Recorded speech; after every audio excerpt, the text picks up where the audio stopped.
ថ្មីព្រះនាមកោរកៈទេវីជាបុត្រីទី2នៃកបិលមហាព្រំបានយាងចុះមកដល់ហើយ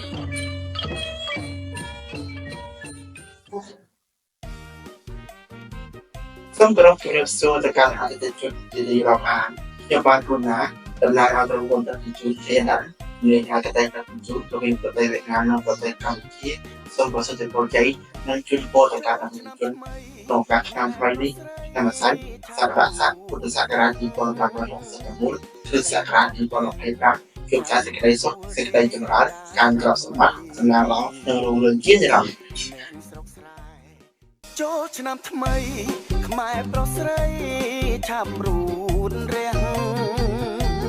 រៀបចំផ្ទាំងចាំទទួលទេវតាឆ្នាំថ្មីអ្នកស្រុកស្រែ